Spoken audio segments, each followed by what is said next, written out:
Hello, my sweet, sweet sirens. Welcome back to the Cinchi Pod. It is your girl Sarita, and yes, I know it's been a minute. Life has been moving, school has been schooling, and the good Lord has been doing his good thing in my heart lately. And honestly, I have never felt more aligned, more held, and more exactly where I'm supposed to be. So I want to just jump right in, have a good chat. Someone said to me the other day, I hope you get everything you want in life. And I told them, I have everything I want because I'm exactly where I want to be. Not at the destination, not yet, but I'm rooted in a path that finally feels like mine. And in today's episode, it's a good one. We're going to be talking about pride and how pride, more than anything else, will chain you to misery if you let it. There is a line that came to me recently, and it hasn't left me alone. And it was something that I thought up in my own head when I was reminiscing on life. Would you rather be miserable to prove a point, or swallow your pride and be free? So that's what we're going to be talking about today.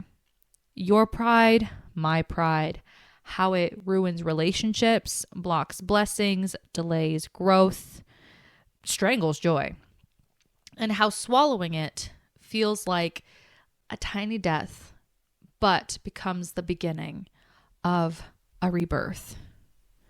So let's jump right in to the kind of pride that cages us.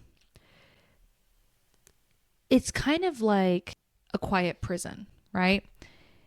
And it doesn't really look like arrogance. When you think pride, a lot of people think someone who's kind of stuck up, thinks they're better than everyone else. But pride can also look like fear. Fear of admitting you're wrong, fear of apologizing, fear of changing course because you're afraid people will judge you, fear of letting go of a dream that no longer fits, fear of saying, this isn't who I want to be anymore. And pride convinces us that suffering is noble if it proves a point. And that's where I kind of got into that idea of, wow, would you rather be miserable to prove a point or swallow your pride and be free? And when that line came to my mind, it kind of hit me in the chest because I realized that most of the time I felt stuck. The blockade really wasn't what was going on in my life. It was my own pride. And I won't get details or talk about certain people directly because people grow, people change, their stories are mine to tell. But I want to share with you what my heart has learned and an experience that I had went through. But there was a moment not long ago when I looked at a path I was forcing myself to stay on, and a path I had chosen out of stubbornness, out of fear of saying, I must judge this, and out of wanting to appear independent, unstoppable, perfectly fine. And the truth is, I wasn't fine, I wasn't happy, and I wasn't moving forward. So I did something painful, and it's one of the most painful things I have possibly ever done because it requires change. I swallowed my pride and I admitted to myself, I was wrong. This isn't working. I need help. I need support, and I need to start over. And like I said, that's one of the hardest things I've ever done. When I walked to my parents with my metaphorical tail between my legs and saying, Mom, Dad, I think I took the wrong path in my life. I think college is where I'm really meant to be, and I need guidance. And instead of shame, I found relief. Instead of judgment, I found support. Instead of failure, I found rebirth. And that era of rebirth is when I dropped my performance, when I stopped trying to prove something to someone, when I let myself be human. And in doing so, my creativity returned, my mind opened, and I felt light for the first time in years. And I went back to school. And ironically, having that structure, that responsibility, and that commitment gave me more creative freedom, not less.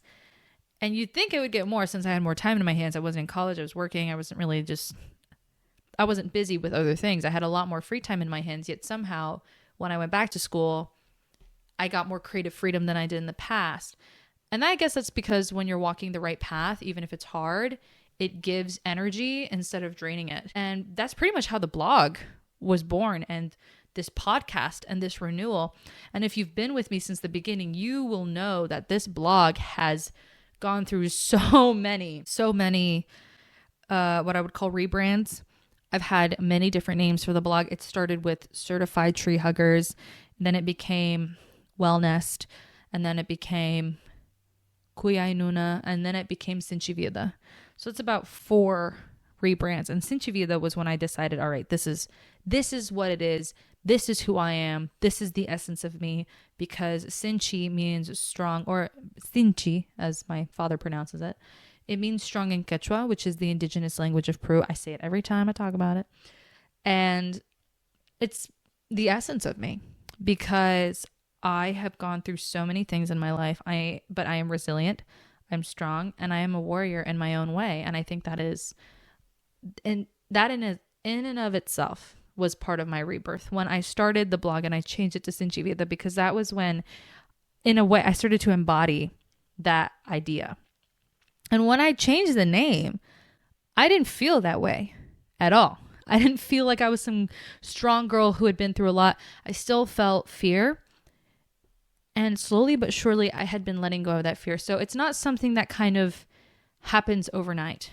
It's not something that you can change in a day. It's a slow burn, but you'll get there. And we all have something that we're gripping tightly out of pride. Maybe it's a dream we outgrew, a relationship we don't want to admit is different now and not in a good way, a lifestyle that doesn't fit us anymore, a choice we're too embarrassed to reverse, and a persona we feel trapped in. But please hear me when I say this. Pride will make you miserable long before life ever does. And the freedom you want, the internal peace, the momentum, the clarity, it's waiting on the other side of just one moment of humility. So I will say, like I said, it's not something that happens overnight. Getting over your pride and being able to figure out who you are and what brings you joy, it's going to be a slow burn.